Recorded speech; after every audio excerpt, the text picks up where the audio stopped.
Hi and good morning, it's Gene from maverickstar Observatory. Guys, a couple of important things we want to get through in this video, but more importantly, obviously, we're looking at the Earth's health at a glance. I just want to put it into perspective what it is actually we're looking at with this. This is the temperature gauge on your car. Yeah, and you know, most of us see it around 80 degrees. We know that that's good. If it goes into 90, that's starting to look bad. If it's in the 100, then it's not going to be a long time before you're going to have to pull over because you've got steam coming out your bonnet. Something's overheating, and that's exactly what we're looking at here. And so long as all these figures that we home in on with our equipment look good, that's all well and good. You know, we're looking at green. But things can go into the red. For instance, you know, if we look at the latitude and longitude of the Earth's magnetic pole position, you know, we know that that's migrating. And we know that this is the first time that mankind has experienced this. And we're giving you the data there for you to see firsthand how much it's migrating. And we've also made some forecasts for the next 3 years of possibilities that could easily become a reality for all of us, and that is the great migration of the magnetic poles. You know, before we go any further, I want to thank a couple of people that have supported us over the last couple of days, but I've got to say this, you know, the numbers are very few. And it is becoming disheartening, you know, because you can have all the enthusiasm in the world, but without support to, you know, get these things done, what need to be done in the short space of time that we have them, is effortless. We need support. That's as plain and simple as it is. And, you know, I do thank those that support us now, but you know what, we need a lot more numbers coming forward and helping out with what we're doing now. You know, I've said this before, we've got some unique equipment. We've got the Trimag system that gives us the longitude and latitude of the current position of the magnetic North Pole on its migration. We update that every month. And if we start to see some rapid movements, we're not going to be looking at it every month, we're going to be looking at it every week. And depending on how fast that migration is happening, we'll be looking at it at even shorter intervals, narrowing down that resolution like we do already. When we record data, we record it on a 3-second interval, but we don't give you the information every 3 seconds. It would be just crazy to do that. But I'm just telling you, you know, the level of equipment and technology that we're using in order to get this information to you guys. We've got muon detectors. As you can see, the muon count is up, and so is the background radiation count up, and they should coincide with each other, because if we're getting more alpha, beta and gamma particles inbound in our upper atmosphere and they're reaching the target equipment, the collector, and we're getting higher readings, then there should be no reason why we also see muons on the increase like we are. As you can see, it's up nearly 100 from last week, so something has created, you know, an increase by probably 1/5 or 1/6 of the normal muon count that we normally get over an hour per square meter. You know, again, sunspots, we've got only one, whereas opposed to last week we had 3. But nevertheless, they're still in the wrong location for the beginning of solar cycle 25. You know, they are below the equatorial region, and sunspots should be on that region now. And this tells us that what we know about the sun isn't quite true, because otherwise we would look at the past history of the sunspots and their locations during minimum and maximum over the 11-year period of the solar cycle, and we would know where we was just by looking at the sunspots. But we can no longer do that anymore, because the activity of our sun at the centre of our solar system has changed its behaviour. Quite dramatic changes taking place, guys. And you know, I know a lot of us are concerned about our average daily lives, But you know what? This is the temperature gauge on the console of your car, and I'm sure that if you start to see things go into the yellow and then into the red, you're going to be concerned that you need to take that car into the garage. We don't have that affordability of taking our Earth into the garage. I just want to say, and just pose a question. Some of the things in nature we can control.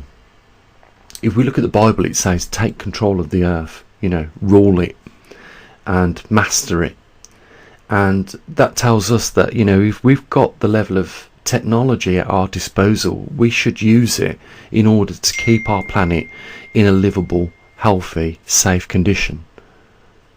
Now, we are facing times where our governments around the world are investing heavily still in military equipment, billions and billions of pounds, keeping these industrial military complexes going.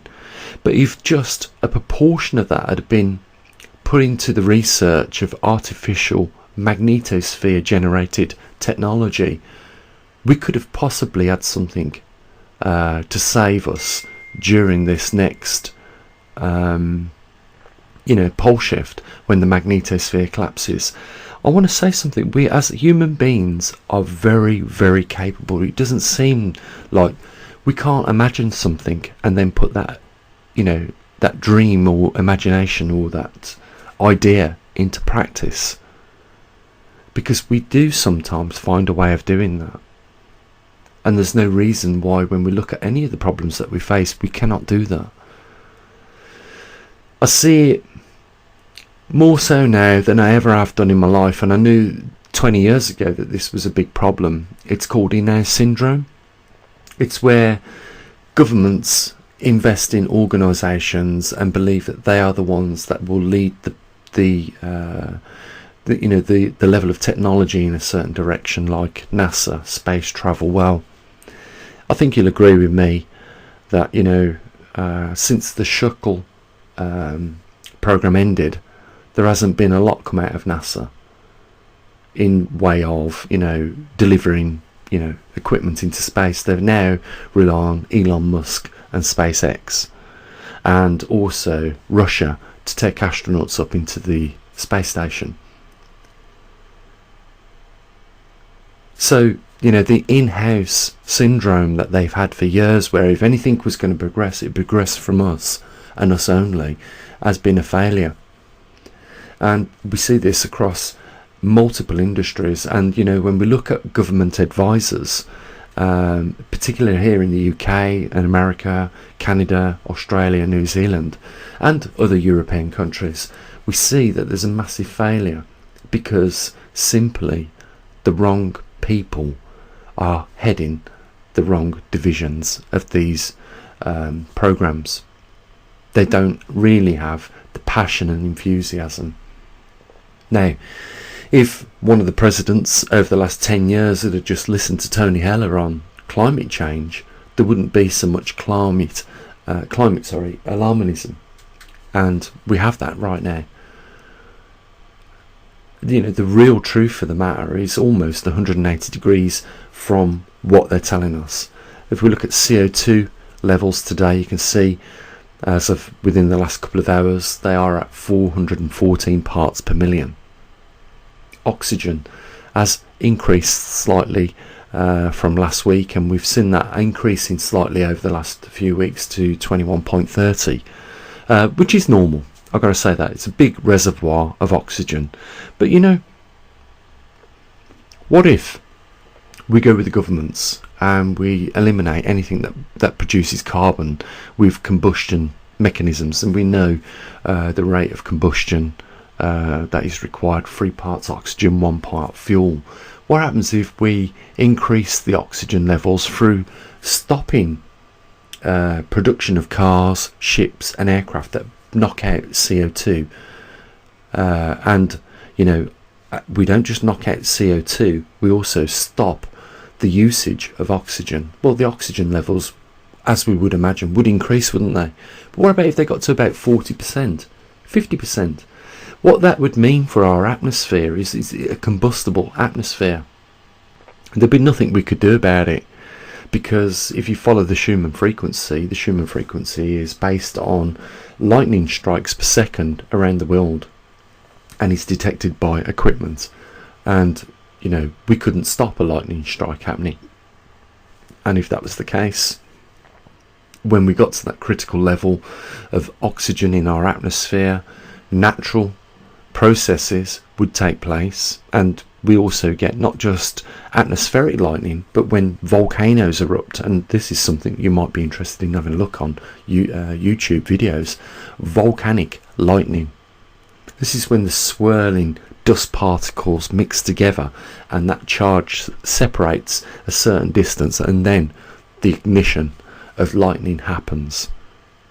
I've looked at these things and pondered whether we could use this in a technology where we could create energy. If you can create lightning bolts like that, each lightning bolt having the equivalent energy of a gallon of oil, then igniting in 1 second, then surely there's a source of energy being produced there just by these natural occurrences that take place.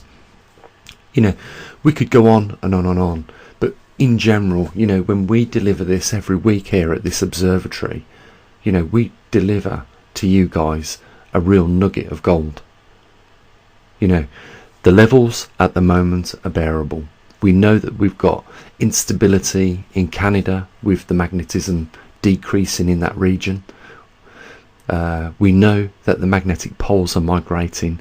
We know that we've got governments around the world actively trying to reduce CO2. If we get to the level of about 250 parts per million, we're going to shut down the ecology of this world. And this is what I'm telling you guys.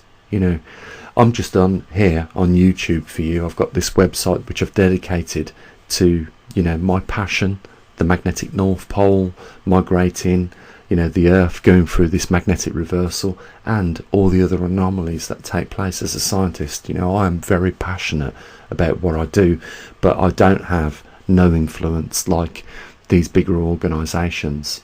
And sometimes, even though we beat them to the table with information that is relevant to you, we don't have that funding. We're here at one of the worst points of the year for raising funds, and there is just way too little people in terms of numbers supporting what we do. It's real concerning.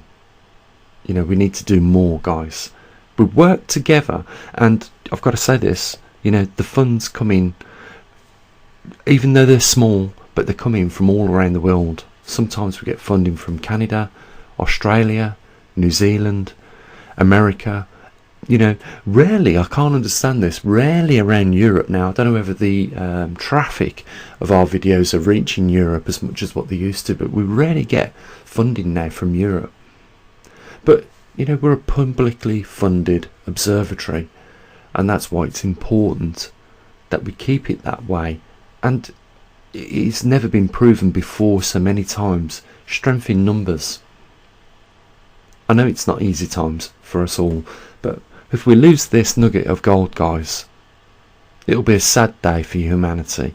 There won't be that temperature gauge like the Earth health at a glance that we're looking at right now, with all that information of the amount of volcanoes that are in eruption, the latest largest earthquake, the muons, the position of the magnetic North Pole, a true CO2 reading and an atmospheric oxygen reading. There won't be these things, and you'll have no information on where our magnetometers are placed around the world with the data that comes in from them.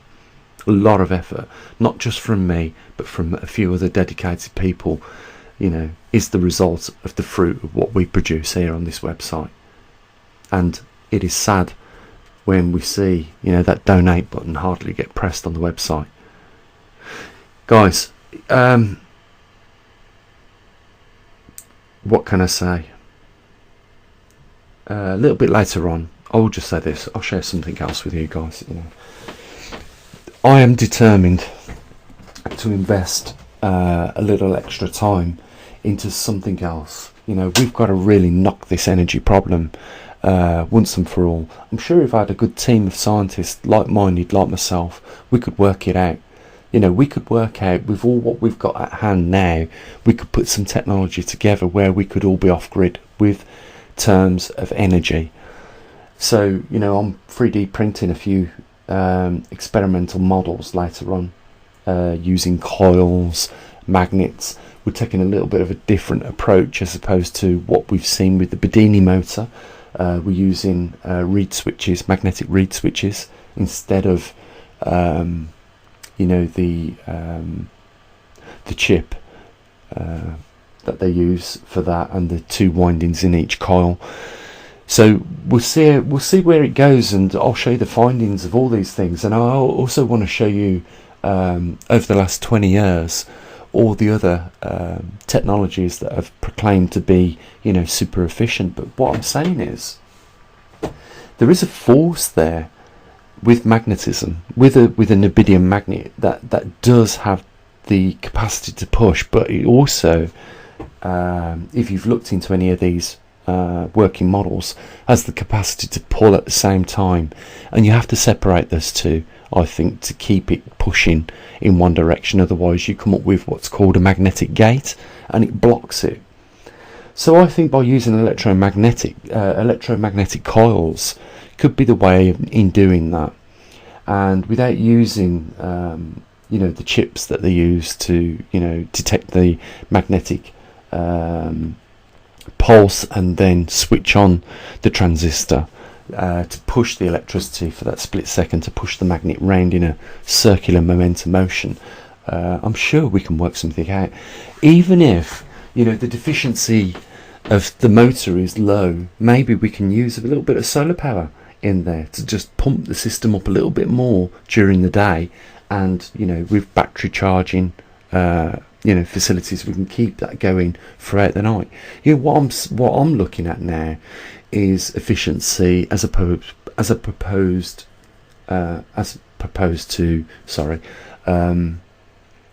perpetual motion. Look, I'm a scientist. I understand perpetual motion. I understand 0 point, what everybody's trying to get at. I just think that if we put a few of these technologies together, we might get somewhere. A lot of these things are just based on mechanical. I'm sure if we integrate a little bit technology into them, with, you know, perhaps a couple of breakout boards that are working out a few of the problems and correcting them and making things more efficient, we can get somewhere. You know, the dream is that we all buy one box with some equipment in it, and we plug that into our house, and that charges every means that we need on a daily basis. And that could also have surplus power to run greenhouses and things like that. And if we're slipping slowly into a glacial period, which is inevitable, we can't avoid, at some point we will go back into one of those. At least we will have the means to heat that greenhouse, to produce that food, even on an industrial scale or a micro scale. Then, you know, we should try and not give up. And that's Gene. That's what I do here, you know. So, you know, I won't keep you any longer, guys. We've got the Earth Health at a Glance on the 10th of the 12th 2020 up on the website. Go over and have a look at that. You've got the archive there of what's been going on over the last few months, and, you know, you can come to your own conclusions. But the main thing is, I'm sure you'll realise that we are at the moment in the yellow region, not in the green, but in the yellow, and we are moving close to that red region. So that's your temperature gauge scale on the analogy of a car for you. And I'll just mention the links down below. You know, please stand up and support what we do here, you know, because it is one of the worst times of the year, and it is a little bit soul destroying, even though you're trying to do so much for mankind. That's what really I'm trying to do. I want us all to be in a position where we've got no bills, you know, and life becomes a little bit easier. We can slow down on that rat wheel that we're running faster and faster on. We was promised we would never run so fast on, but yet we are. Who knows where we can go with this, guys? That's all I'm saying. Links down there if you want to support us, And, you know, big thanks to those that have over the last couple of days. As always, guys, you have an amazing day. I'll say what I usually do. Bye for now.